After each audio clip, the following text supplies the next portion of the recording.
브라이언 코버거는 평생 감옥에 있지만 그는 그 상황을 바꾸기를 바라고 있어요. 그에게 기회가 있을까요? 정말 그에게는 험난한 길이 기다리고 있죠.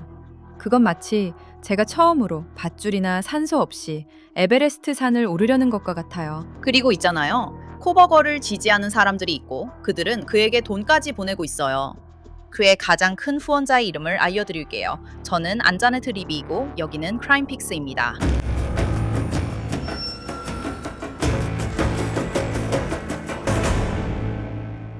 브라이언 코버거는 4번의 종신형을 받고 복역 중입니다. 그리고 그는 공개 법정에서 일어나 오른손을 들고 진실만을 말하겠다고 선서하며 아이다호 대학교 학생 4명을 살해했다고 자백했으니 이제 감옥에 가서 다시는 그의 소식을 듣지 못할 거라고 생각할 수도 있습니다.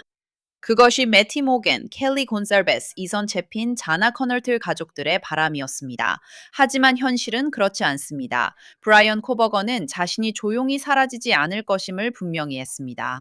전국의 많은 사람들이 브라이언 코버거가 유죄라고 믿고 있습니다. 그는 자신이 유죄라고 말했습니다. 하지만 이제 코버거는 주거침입 혐의로 징역 4회, 종신형과 10년형을 선고받은 지 1년이 넘은 지금 에이다 카운티 법원의 유죄 판결 후 구제 청원을 제출했습니다. 코버거는 자신이 자백을 강요당했고 변호인단이 거짓 약속을 했다고 말합니다. 그는 자신에게 무죄를 입증할 수 있는 증거에 대해 알리지 않았다고 주장합니다. 에단 채핀의 손에서 정체불명의 머리카락이 발견됐다는 주장이 제기됐지만 그 물질이 실제로 머리카락인지에 대해서는 논란이 있습니다. 코버거는 변호사들이 자신이 사형을 받을 거라고 했고 사형수 감방 환경이 열악하다고 주장합니다. 코버거는 종신형이 즉시 제공할 것이라는 잘못된 설명과 약속, 그리고 아이다호 사형수 감방에 대한 심각한 왜곡이라고 썼습니다.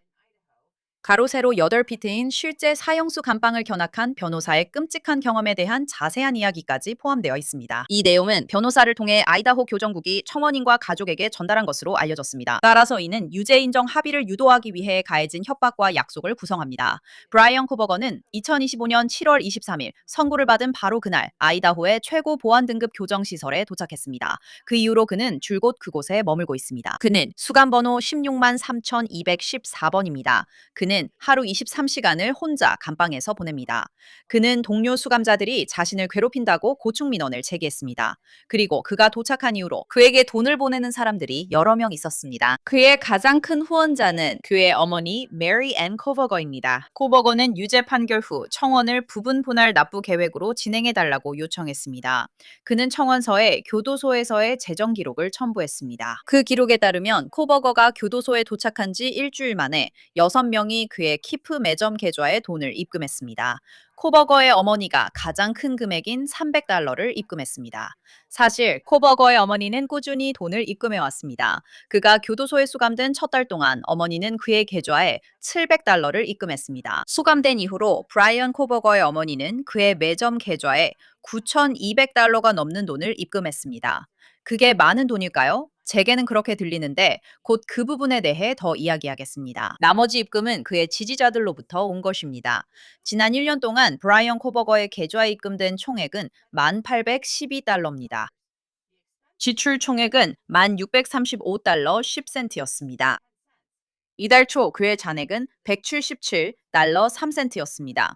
하지만 이 금액에는 주에서 피해자 배상을 위해 가져가는 20%가 포함되지 않았을 수도 있습니다. 그렇다면 코버거는 무엇을 살 수 있을까요? 교도소 웹사이트에 따르면 아이다호 교정국 교도소와 커뮤니티 작업센터에 수용자들은 교도소 매점을 통해 추가 위생용품, 음식, 전자제품, 의류를 구매할 수 있습니다. 매점 물품은 키프 커미서리 네트워크와의 계약을 통해 제공됩니다. 각 시설은 수용 보안 등급에 맞게 매점 메뉴를 맞춤화할 수 있습니다. 수감자들은 계정으로 매주 물품을 주문하며 각 시설에서 주문품도 매주 배송됩니다. 이로 인해 궁금증이 생길 수 있습니다. 키프 커미서리에서는 무엇을 제공할까요? 어떤 제품들이 있을까요? 키프그룹의 웹사이트에 따르면 이곳에서는 피부 및 모발 관리 제품, 비타민, 데오드란트, 치약, 그리고 건강보조제 등 다양한 제품을 제공합니다. 청바지, 셔츠, 반바지, 운동복, 속옷, 신발, 부츠와 같은 의류 옵션도 있습니다. 그리고 텔레비전, 타자기, CD 플레이어, 휴대용 라디오, 헤드폰 등도 있습니다. 그리고 선풍기도 있습니다. 간식도 구매할 수 있습니다. 그래서 브라이언 코버거의 교도소 재정 기록을 자세히 살펴보면 저는 전직 연방교도소 소장 두웨인 핸드릭스 박사를 모시고 싶습니다. 함께 자료를 살펴보고 자세히 설명해 주실 수 있습니다. 핸드릭스 박사님, 나와주셔서 감사합니다. 초대해 주셔서 감사합니다. 안젤라, 아니타. 함께해 기쁩니다. 네, 저도요. 이 부분에 대해 조금 이야기해 볼게요. 저는 브라이언 코버그가 수감된 이후로 그의 매점 계좌에 입금된 금액을 보고 정말 충격을 받았어요. 지금은 $10,000가 넘었고 그게 첫 해예요. 1년입니다. 그리고 그는 그 돈의 대부분을 이미 썼어요. 기록에 따르면 지금은 $177밖에 남지 않았어요. 그 돈, $10,000가 넘는 금액이요. 그런 계좌에 1년 안에 그렇게 많은 돈이 입금되는 게 흔한 일인가요? 네, 그렇기도 하고 아니기도 해요. 그리고 다시 말하지만 그건 수감자의 이전 재정 상황에 따라 달라집니다. 그리고 또 그 울타리 안에 있는 사람을 지원하는 가족, 친구, 후원자들에 따라 다릅니다. 연방 교도소 시스템에서 평균적으로 수감자들이 가지고 있을 수 있는 돈의 평균 금액을 말씀드릴 수 있습니다. 언제든지 $500 미만일 겁니다. 그리고 그 금액에는 시설에서 일하면서 버는 돈도 포함됩니다. 그리고 대부분의 수감자들은 아마도 아시다시피 시간당 30센트, 40센트 정도를 법니다. 그들이 하는 일의 종류에 따라 다르죠. 그래서 이 특정 수감자의 $10,000 입금은 꽤 높은 편입니다. 왜냐하면 보통 말씀드렸듯이 대부분의 수감자들은 언제든지 계좌에 $500 정도만 가지고 있습니다. 그리고 수감자들이 계좌에 많은 돈을 넣지 않으려고 하는 이유는 내야 할 벌금이나 배상금, 그리고 법원 비용이 많기 때문입니다. 계좌에 돈이 많을수록 그만큼 더 많은 돈이 벌금과 배상금 비용으로 빠져나가기 때문입니다. 그리고 주 정부는 배상금을 위해 그의 매점 계좌에서 일부를 네. 가져갑니다. 네, 그들의 정책은 아마 25%일 것 같습니다. 그리고 일반적으로 수감자들은 상담사나 사례 관리자와 함께 분할 납부 계획을 세워서 언제든지 그 돈이 빠져나가도록 합니다. 왜냐하면 제가 말씀드릴 수 있는 건 만약에 그렇게 되지 않으면 수감자들이 정말 화를 내거든요. 예를 들어 한 번에 큰 금액이 계좌에서 빠져나가면 수감자들은 돌아와서 야, 누가 나한테 돈을 보냈는데? 라고 말하곤 합니다. 누가 $2,000를 보냈는데 왜 내 계좌에서 $200, $400가 빠졌냐고 묻습니다. 이는 분할 납부 계획 때문이며 돈이 들어오면 이렇게 처리됩니다. 그 돈이 빠져나가는 거죠. 그래서 $10,000에 대한 계산을 해보면 $10,000의 20%, $10,000, 20%요. 맞아요. 네, $200요. 그래서 있잖아요. 우리가 계산을 해보면 저는 이 $10,000가 그걸 고려하지 않은 금액이라고 생각해요. 맞아요. 정확히 그렇죠. 그리고 기록을 보면은 그게 정확하게 나타나진 않아요. 그러니까 그가 지금 법원 비용과 벌금을 얼마나 내야 하는지 정확히 알 수 없어요. 그리고 추가로 그가 돈이 없어서 낼 수 없다고 진술한 청원서도 봤어요.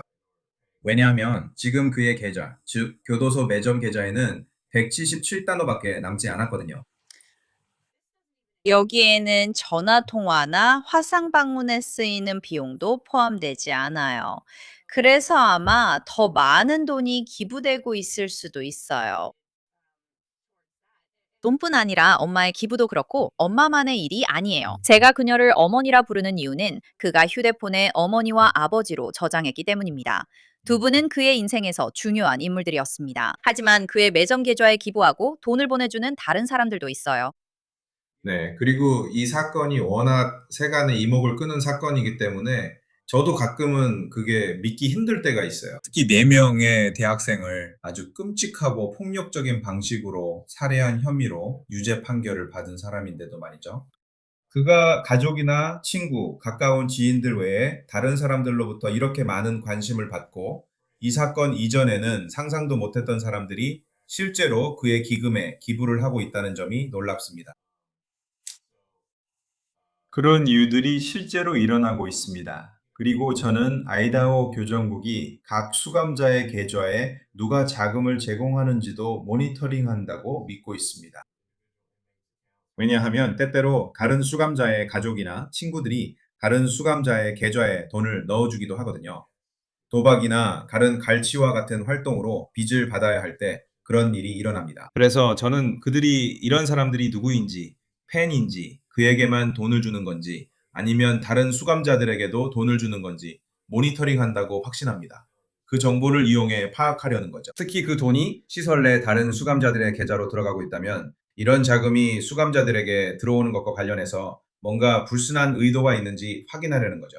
그리고 마지막으로 우리가 알기로는 그는 하루에 23시간 동안 감방에 수용되어 있었어요. 왜냐하면 그를 해치려는 사람들이 아마 있기 때문이에요. 맞아요. 그래서 그는 1시간쯤 운동장에 나갈 수 있을 것 같아요. 알다시피 원하면 매일 1시간씩 나갈 수 있어요. 그리고 그곳까지 호송되어야 해요. 그래서 그가 다른 수감자들과 얼마나 어울리며 인맥을 만들었는지는 알 수 없어요. 또는 만약 그가 라타 카운티 구치소 때처럼 하루 종일 엄마와 영상통화로 시간을 보내고 있을지도 몰라요. 아마도 둘 다일 수도 있고 그런 모든 것들이 섞여 있을 수도 있습니다. 상황에 따라 다르죠. 누가 그 셀 블럭으로 옮겨지는지, 누가 그의 옆에 있는지, 누가 복도 건너편에 있는지에 따라 달라집니다. 왜냐하면 수감자들은 서로 소통하거든요. 그 방식이 참 흥미롭습니다. 그들은 또한 셀을 통해서 물건을 주고받기도 합니다. 우리는 그것을 낚시줄이라고 부르죠. 쪽지를 무언가에 붙여서 교도관이 복도에 없을 때 그걸 방 건너로, 복도 건너로 미끄러뜨려 보냅니다. 그러면 수감자들이 가끔 수용동에 가보면 수감자가 낚시줄로 다른 수감자에게 무언가를 보내려는 걸 볼 수 있습니다. 그럴 땐 그 줄이나 쪽지 등 소통수단을 잡아챕니다. 그들은 환풍구로도 대화합니다. 그래서 모든 보도를 보면 알 수 있듯이 그는 매우 조용했죠. 정말 조용한 사람이었고 다른 사람들과 별로 교류하지 않았어요. 그리고 그래서 그가 그 구역에 있는 다른 수감자들과 실제로 소통하고 있는지 혹은 소통해 왔는지 궁금하네요. 그리고 그가 호송될 때 최고 보안 시설에 있는 사람이라면 2명이 호송하지 않을 거예요. 보통 그를 어떤 구역으로 데려가려면 3명이 필요할 거예요. 만약 그가 샤워를 해야 한다면 샤워장이 그의 감방 안에 없다면 그를 그곳으로 데려가야 할 거예요. 아니면 법률 도서관으로 데려가거나 말씀하신 대로 운동장으로 데려가야 하죠. 그 운동장은 아마도 유닛에서 10, 15야드도 안 되는 가까운 곳일 거예요. 그는 운동을 하러 멀리 가지 않을 거예요. 그리고 아마도 큰 우리 같은 공간에서 운동하게 될 가능성이 높아요. 그곳에서 그는 달리거나 약간의 맨손 체조를 할 수 있을 거예요. 하지만 그곳은 완전한 운동장이 아닐 거예요. 왜냐하면 다른 여러 수감자들도 운동 시간을 가져야 하기 때문이죠. 브라이언 코버거에게도 지지자들이 있어요. 그리고 저도 약간 궁금한데 혹시 누군가가 엄마에게 돈을 보내고 엄마가 그 돈을 그에게 전달하고 있는 건 아닐까 싶어요. 실제로 그런 일이 있었던 것 같아요. 브라이언 코버거에게 돈을 주기 위해 GoFundMe 페이지나 온라인 모금 활동도 있었어요. 네, 그리고 그건 충분히 가능한 일이에요. 그들은 아마 브라이언 코버거를 위해 제3자 자금 지원이나 크라우드 펀딩을 하고 있을 수도 있어요. 브라이언 코버거가 재판을 받으려고 하거나 그 살인 사건에 대해 유죄를 인정했던 합의에서 물러나려고 한다면 분명히 변호사 비용을 내야 할 거예요. 그리고 그 돈이 바로 브라이언 코버거의 수감자 계좌로 들어가지는 않을 거라고 확신해요. 그 자금은 아마 그의 가족이나 가까운 지인 혹은 그가 선택한 법률 사무소를 통해 전달될 거라고 생각합니다. 그가 재판을 받으려고 하거나 유죄 합의를 철회하려는 시도에서 그를 대리할 법률 사무소를 통해서요. 그래서 이런 가능성은 충분히 있을 수 있습니다. 그의 부모님이나 제3자를 통해 크라우드 펀딩이 진행되고 있을 가능성도 충분히 있습니다. 왜냐하면 만약 그가 부유한 집안 출신이 아니라면 그렇다면 1년에 $10,000씩 그냥 보낼 수 있는 이 자금이 어디서 나오는 걸까요?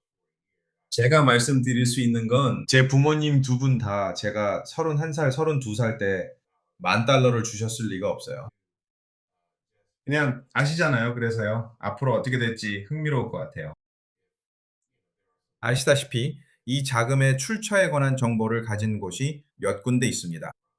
네, 맞아요. 의심의 여지가 없죠. 예전에 온라인에서 모금 활동이 있었던 걸로 알아요. 그리고 한 계정이 있는데 최근에 발견한 온라인 모금은 기부가 전혀 없더라고요. 그래서 그게 꽤 흥미로웠어요. 그가 키프 매점에서 여러 가지 물건을 살 수 있는 것 같아요. 있잖아요. 해산물도 있어요. 그게 저한테는 충격이었어요. 저는 해산물이라고 생각했죠. 상할 것 같잖아요. 그런데 그는 비건이에요.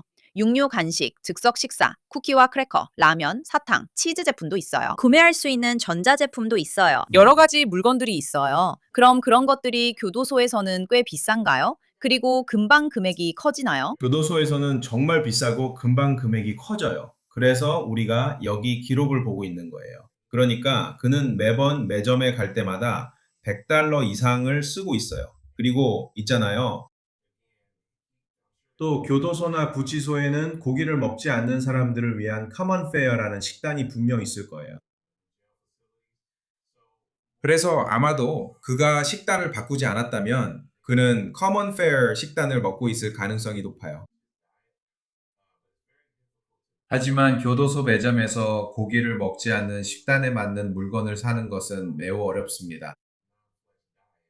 특히 초가공 식품의 경우에는 설탕과 나트륨 함량이 높기 때문에 더욱 그렇습니다. 그래서 그가 교도소 매점에서 쓰는 돈이 음식과 관련된 것인지 아니면 다른 물건을 사는 데 쓰는 것인지 보는 것도 매우 흥미로울 것 같습니다. 예를 들어 영화를 보거나 음악을 다운로드하거나 그런 종류의 다른 것들에 돈을 쓰는지 말이죠.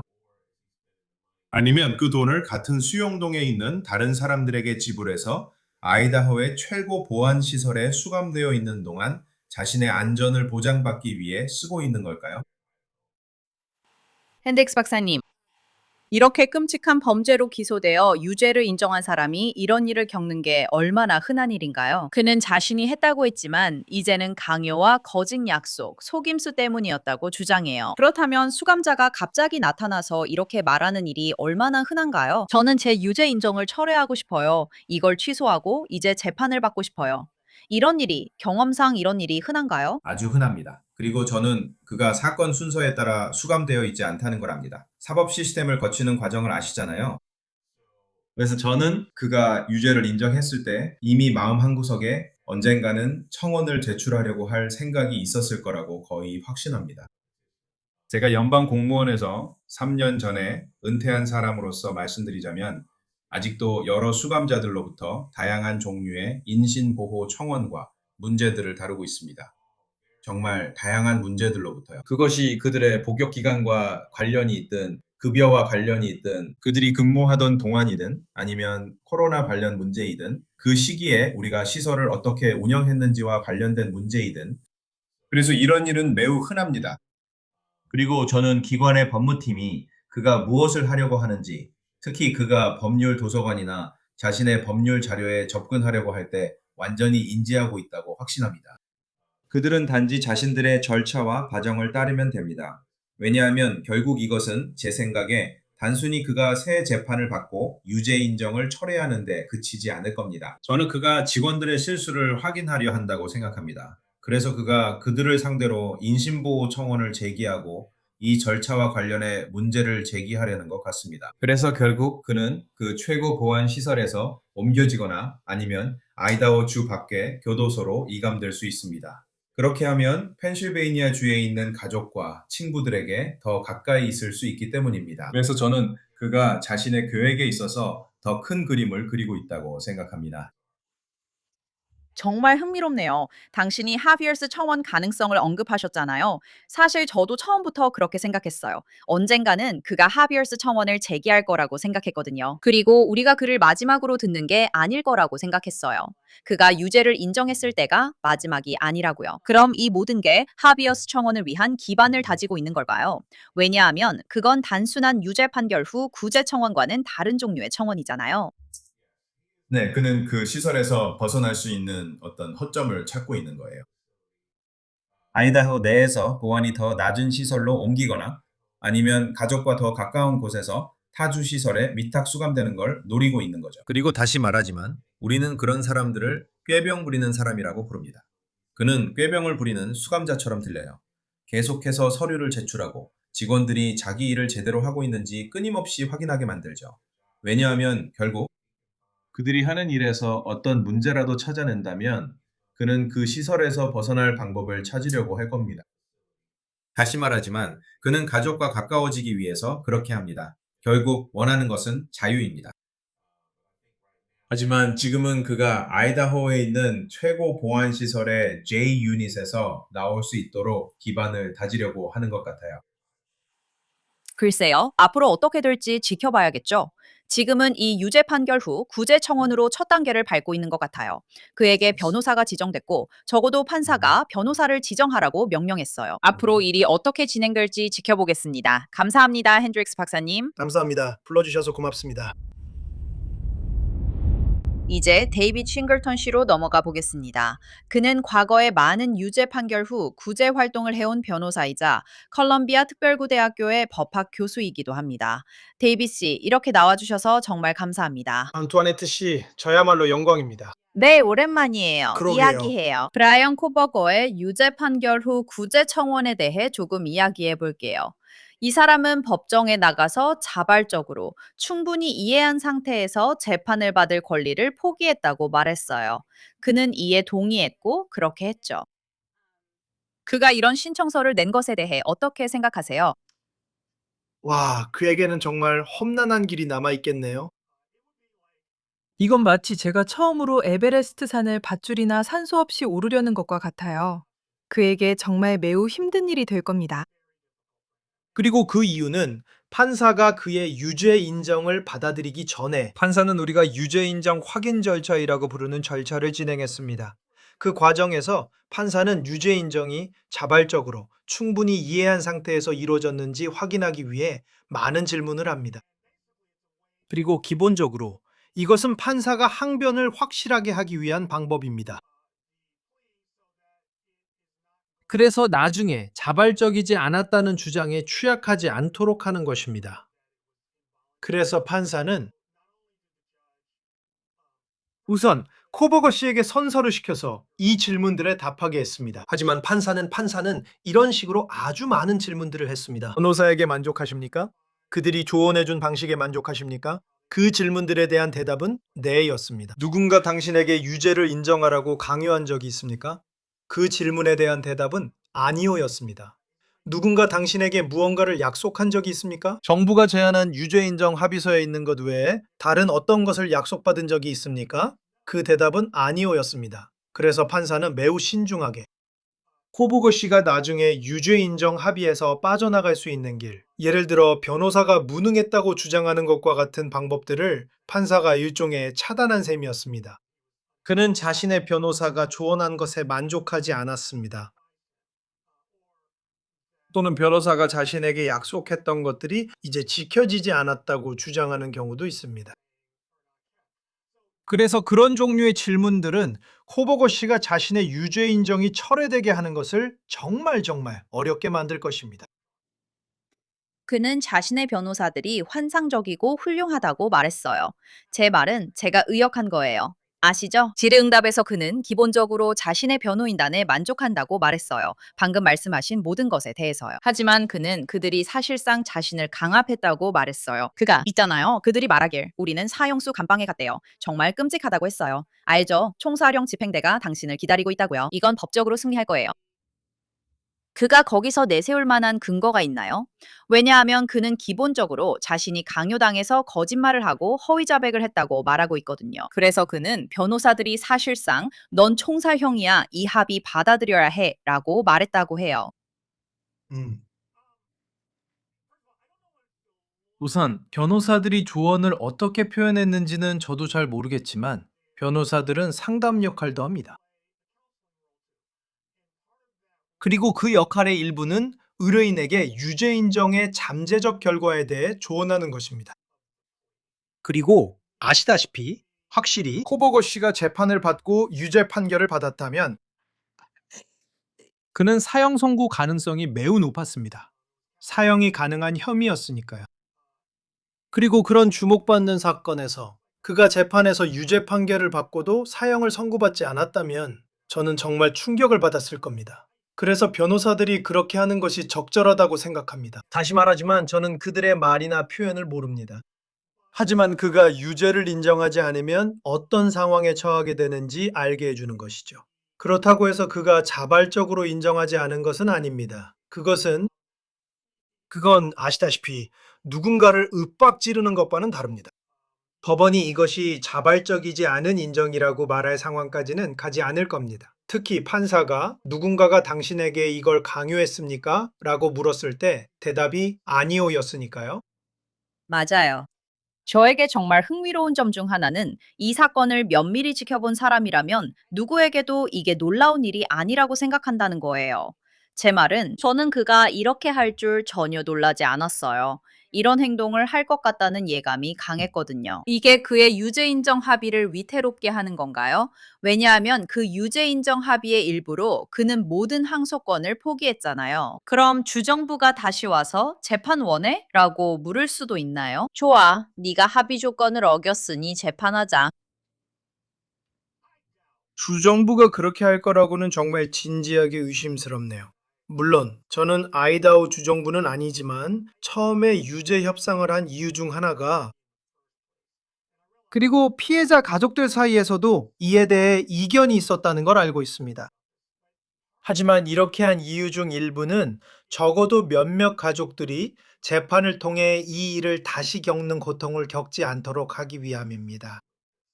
제 생각에는 우리가 보게 될 것은 물론 제가 틀릴 수도 있지만 하지만 제 생각에는 검찰이 아니요, 커버거 씨, 당신이 틀렸습니다. 이 유죄 인정은 비자발적인 것이 아닙니다. 라고 말할 것이고 이 유죄 인정 철회 신청에 맞서 싸울 것이라고 봅니다. 저는 그렇게 예상합니다. 하지만 무슨 일이든 일어날 수 있습니다. 그래서 저도 여러분과 함께 기다리며 지켜보겠습니다. 네, 저희는 상황을 지켜보고 있습니다. 그는 변호인을 선임받았고 히플러 판사님이 그를 위한 변호인을 국선 변호인 측이 지정해야 한다는 명령에 서명하셨습니다. 만약 이 일이 당신에게 전달된다면 데이빗 싱글턴 씨, 과거에 여러 유죄 판결 관련 구제 청원을 처리하셨는데 이런 경우 어떻게 하시나요? 제 생각에는 먼저 의뢰인과 대화를 나누고 코버거 씨와 이야기를 하면서 상황을 파악하는 것이 첫 번째라고 생각합니다.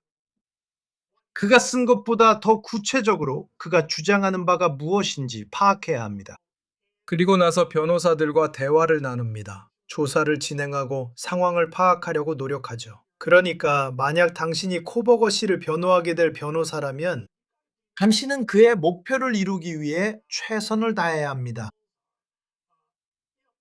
알다시피 그렇긴 하지만 저는 그에게 힘든 길이 될 거라고 생각합니다. 하지만 임명된 변호사는 그의 주장이 무엇인지 조사하고 근거가 있다면 도와주기 위해 최선을 다해야 할 것입니다. 저는 억울하게 유죄 판결을 받고 실제로 무죄였던 사람들을 석방시키기 위해 일하셨던 사건들을 취재한 적이 있습니다. 피고인이 유죄 인정 합의를 한 사건을 맡아본 적이 있으신가요? 사형 선고를 받을까봐 너무 두려워서 그런 건가요? 사건을 둘러싼 분위기가 너무 뜨거웠고 감정도 격해져서 공정한 재판이 이루어지지 않을 것이라는 두려움이 있었기 때문인가요? 피고인이 그런 상황을 피하기 위해 유죄를 인정했다가 이후에 유죄 판결 후 구제 신청을 해서 승소한 사건을 맡아본 적이 있으신가요? 네, 사실 저는 오하이오주 버틀러 카운티, 우리가 예전에 활동하던 곳에서 그런 사건을 맡은 적이 있습니다. 그리고 그 사건은 전국적으로 유명한 사건은 아니었지만 버틀러 카운티 내에서는 상당히 주목받는 사건이었습니다. 그리고 저희 의뢰인은 사형을 선고받을 거라고 믿게 되었습니다. 변호사가 그녀에게 정말 형편없는 조언을 했거든요. 몇 년 후 우리는 재판 후 그녀의 유죄 답변 철회 신청서를 제출했습니다. 이는 훨씬 더 어려운 일이었습니다. 선고 전에 유죄 인정 철회를 요청하는 것보다 훨씬 더 어렵습니다. 저희는 신청서를 제출했습니다. 죄송합니다. 재판 후라고 말했네요. 저희는 그녀가 사형을 받게 될 거라고 오도되었기 때문에 변호인의 비효율적인 조력에 근거하여 선고 후에 그녀의 유죄 답변을 철회해달라고 신청했습니다. 사형을 부용할 수도 있었지만 실제로는 그러지 않았습니다. 그리고 그녀는 변호인의 비효율적인 조력 때문에 어느 정도 구제를 받을 수 있었습니다. 그러니까 불가능한 건 아니지만 그냥 어렵다는 겁니다. 그리고 그 사건에서 그건 정말 힘든 싸움이었습니다. 그리고 우리는 코버거 씨가 직면한 것과 같은 규모의 혐의들을 다루고 있지 않았습니다. 전개가 정말 흥미로울 것 같네요. 다시 오셔서 이야기 나눠주셨으면 합니다. 데이빗 싱글턴 씨, 감사합니다. 언제든지요, 아네트 씨.